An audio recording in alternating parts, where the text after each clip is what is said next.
beautiful, so too beautiful, so too beautiful, so too beautiful, so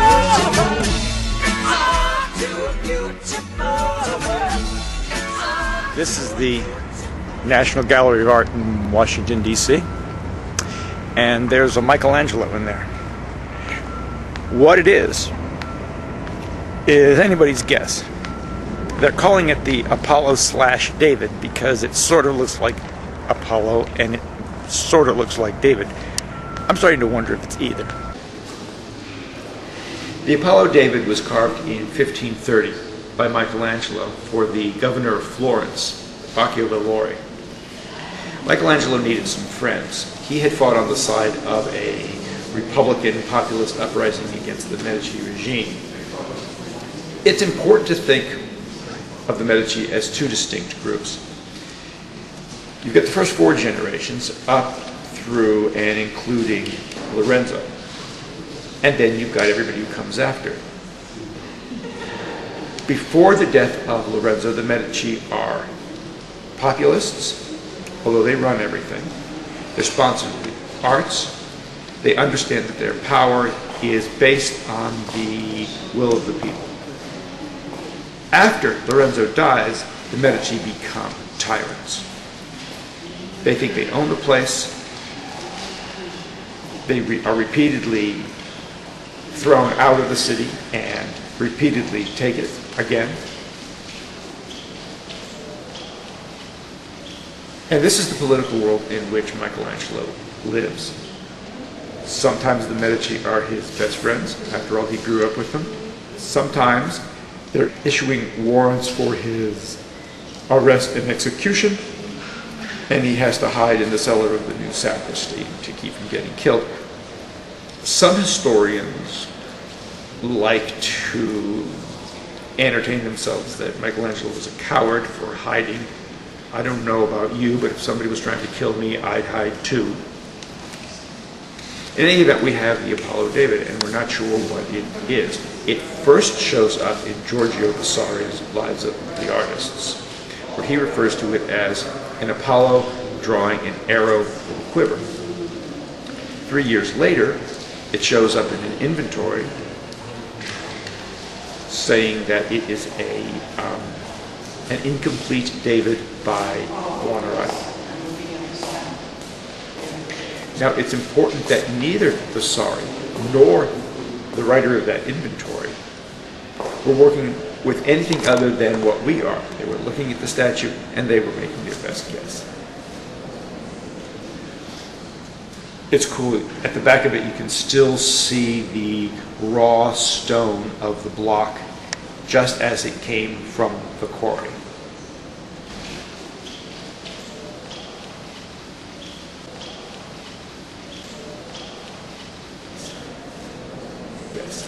This has led some people to think that the block on the figure's back is a quiver. But it's at the wrong angle, and besides, that's not how quivers were worn in the Italian Renaissance. Yes. Which I think is grounds for new concern about the so-called winged archer and its attribution to Michelangelo.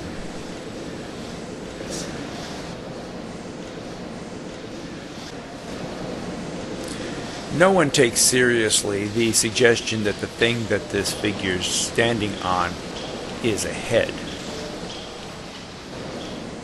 It's clear from the tool marks that Michelangelo spent some time working on this shape. Which begs the question, well, what is it?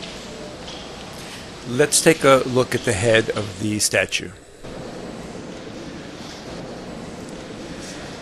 This is a picture of the head of the figure in question, and this is a picture of the conventional Apollo, the Apollo Belvedere. Michelangelo was working on this piece during the same period of time he was working on the figures for the new sacristy for the Church of San Lorenzo, which include the figure of Night. The figure of Night wears her hair in two braids, one that goes down her back and one that comes over her chest.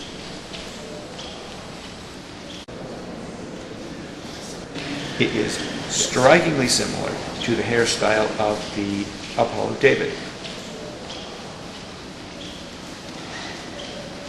which begs the question, did Michelangelo start off intending to carve a female figure? We know Michelangelo's working style. He'd carve straight into the face of a block rather than around it, as is conventional. But on the other hand, during the same period of time, he was starting to work on figures that were in these complex, winding poses that would have been easier to work on if he was working more in the round. And it's possible that he started off with the head in a generalized figure, carving the hairstyle, intending to make a female figure, and then changing his mind.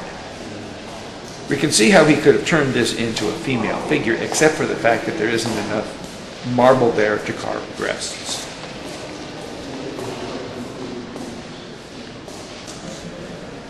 So if so, who is this original female figure? In the National Gallery in Washington, there is a bronze sculpture of Venus, and a photograph of it is even incorporated into the promotional material. And while a comparison of the two poses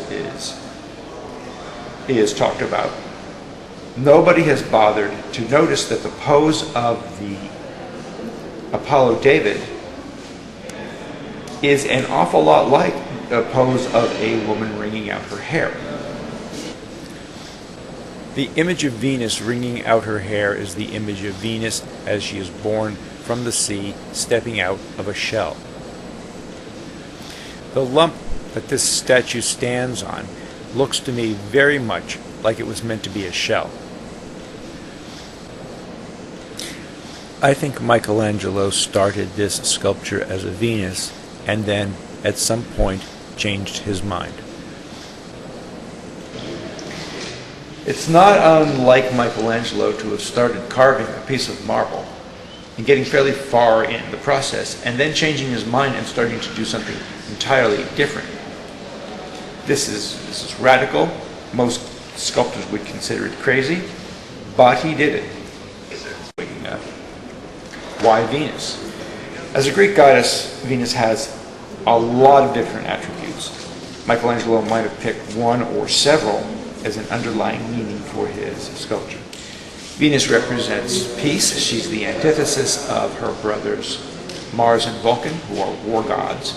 This is a perfectly sound image for a city reeling from war. There's Venus in Victrix. She represents an easy victory, which could be commentary on the relative ease with which the Medici were able to take back Florence, because Florence had never been much good at defending itself. Michelangelo would have known that Venus was also the goddess of prostitutes, and this could have been some commentary on the Medici as well.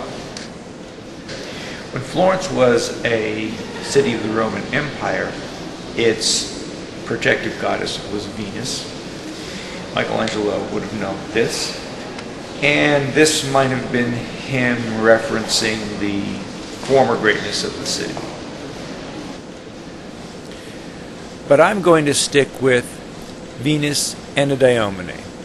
Venus rising from the sea on her shell, and I'm going to stick with the idea that this is where Michelangelo started and changed his mind and got himself into a jam and didn't quite know where he was headed with this. But that profile is the profile of a woman.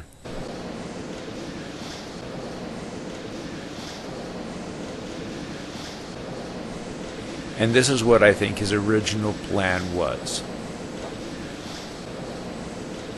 Venus wringing out her hair.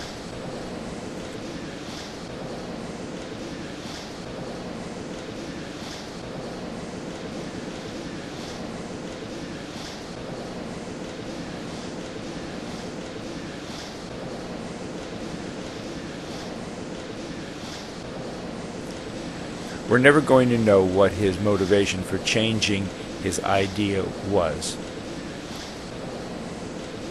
The head of the figure is too big for the body, but the body doesn't allow for the anatomy of a female. But in any event, we have to stop calling this an Apollo David, because it is neither. And it's confusing, and it distracts from our appreciation of the piece and our understanding of the circumstances in which it was created.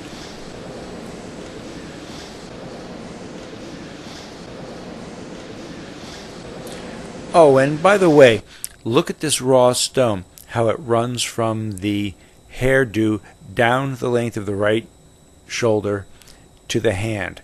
I think there was originally a long braid of hair which stretched to the figure's right hand, and he took it off.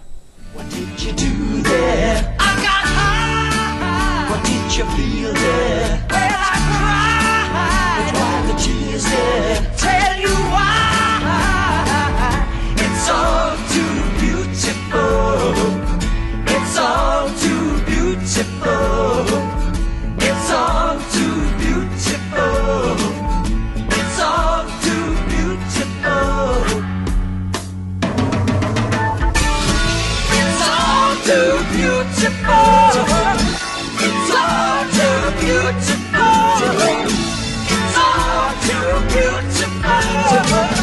It's all too beautiful. It's all too beautiful.